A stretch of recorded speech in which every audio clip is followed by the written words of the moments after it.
آپ کو عرض کروں، نظر سے بہت سارے گناہ ہو جاتے ہیں. رشوتوں کے گناہ، آپ حیران ہو جائیں گے رشوت کس طرح نظر سے بڑھتی ہے. ایک آدمی جس کی آمدنی کم ہے، وہ باہر جا کر کے لوگوں کی سہولتوں کو دیکھتا ہے، ان کی بلڈنگز کو دیکھتا ہے، ان کی گاڑیوں کو دیکھتا ہے، ان کے فیشن کو دیکھتا ہے، اس کی نظر للچاتی ہے. وہ دل میں یہ تمنا پیدا کرتا ہے کہ کاش مجھے بھی یہ چیز ملے، مجھے بھی ایسی چیز ملے، مجھے بھی ایسی چیز ملے.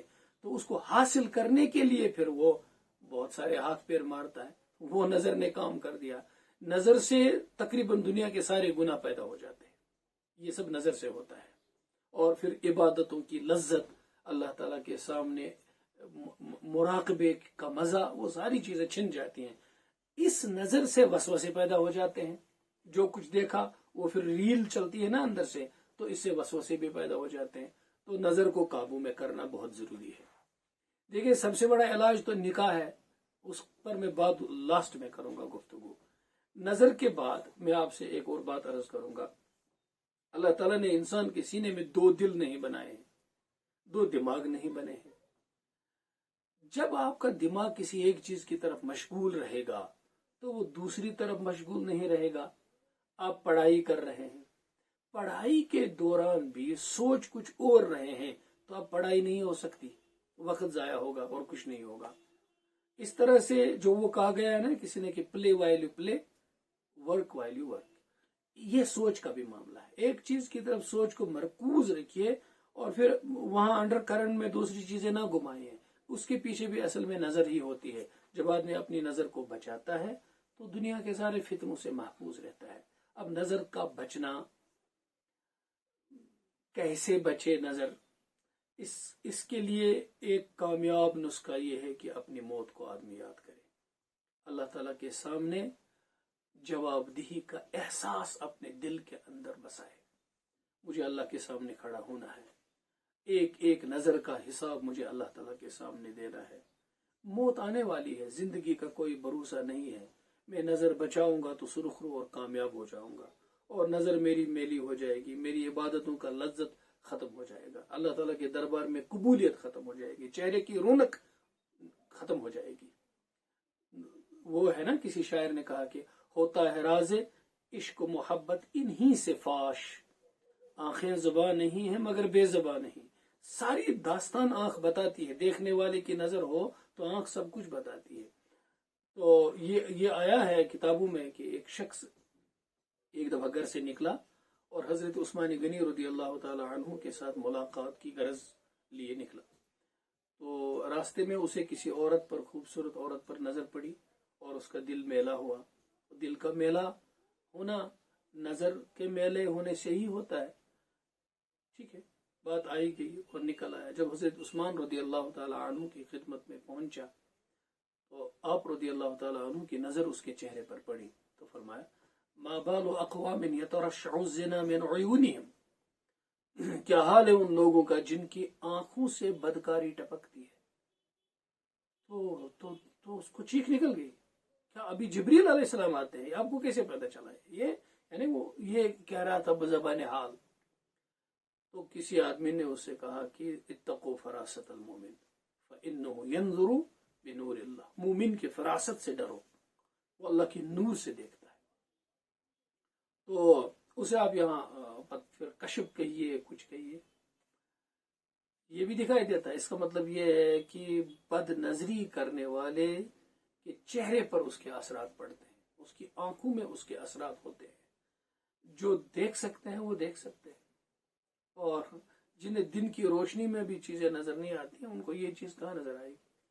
نظر کا بچانا بہت ضروری ہے. اور اب اس کے ساتھ عبادتوں کو آدمی لازم پکڑے. 5 وقتہ نماز، روزانہ کی تلاوت، ذکر اذکار، چند منٹ اللہ تعالیٰ کے سامنے بیٹھ کر مراقبہ کرنا، سوچنا، اپنے گناہوں کے بارے میں سوچ کر اللہ سے معافی مانگنا، دل سے باتیں کرنا اللہ تعالیٰ کے ساتھ.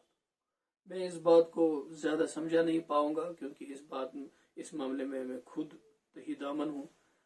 اشارے دیتا ہوں، وہ کسی اللہ تعالیٰ کے نیک بندے کے ہاتھ میں ہاتھ دینے سے یہ چیزیں سمجھ میں آتی ہیں. ہم بس مطالعہ کرتے ہیں، بتاتے ہیں.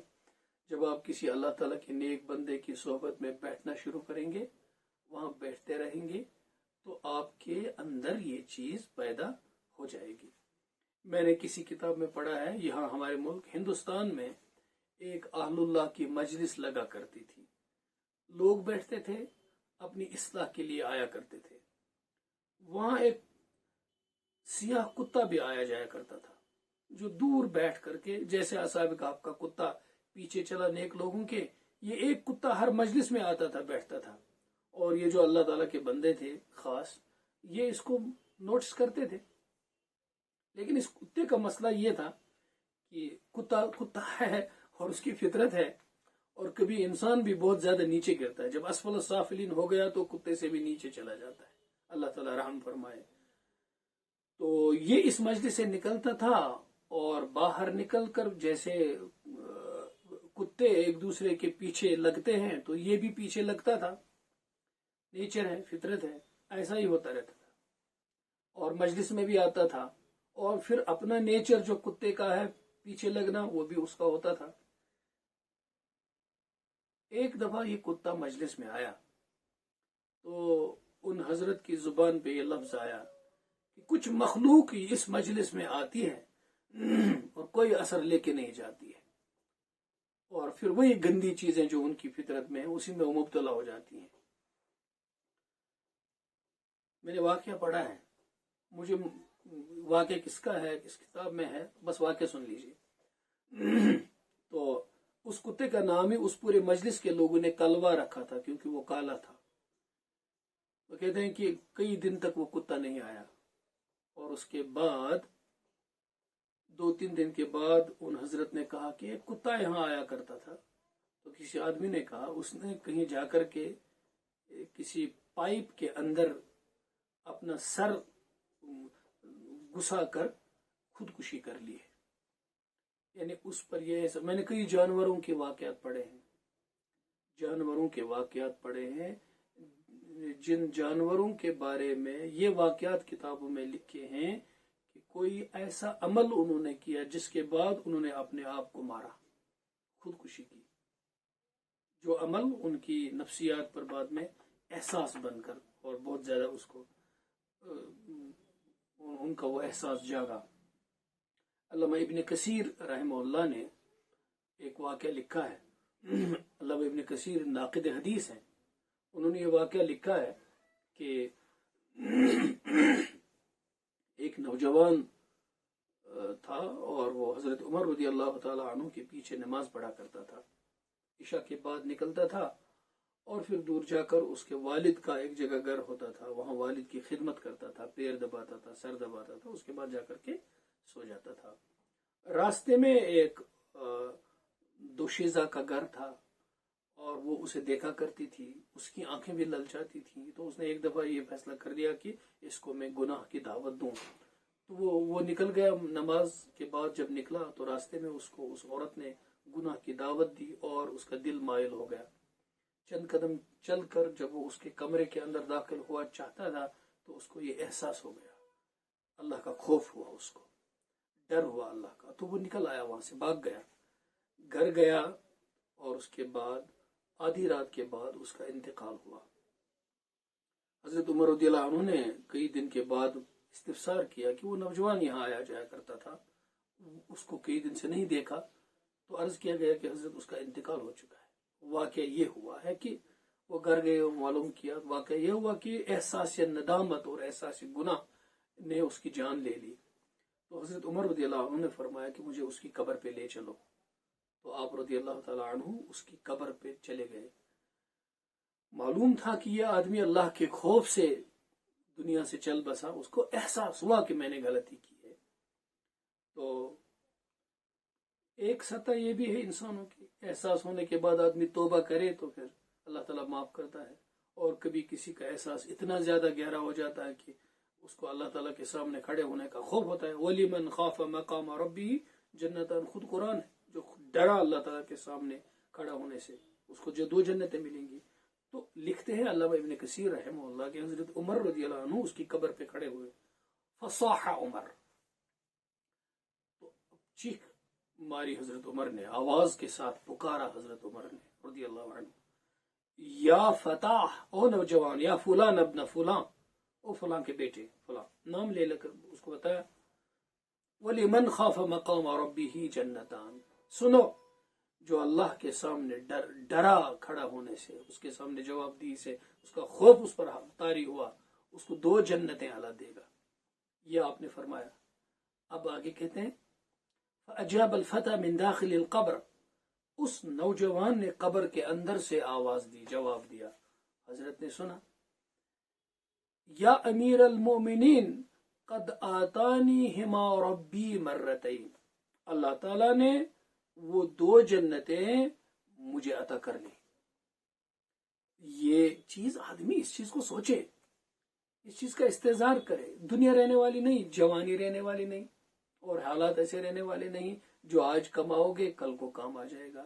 کل جب اسی دنیا میں بستر مرگ پر اور بیماری کے بستر پر جب آدمی پڑا رہے گا، یہ ساری نوجوانی کی رانائیاں جب ختم ہو جائیں گی، پھر جب تنہائی میں بیٹھا کرے گا، تو جب آنکھ بچائی ہوگی اور تقوی اختیار کیا ہوگا تو کتنا مزہ لے لے کر وہ آدمی اپنی اس جوانی کو یاد کرتا ہوگا، اور جب برائیاں کی ہوں گی اور جب یہ افسوسناک ان چیزوں میں ملوث ہوا ہوگا تو کتنی حسرت اور سوانی روح بنے گی وہ چیزیں اس بڑھاپے کی عمر میں، جب طاقت نہیں ہوگی گناہ کی۔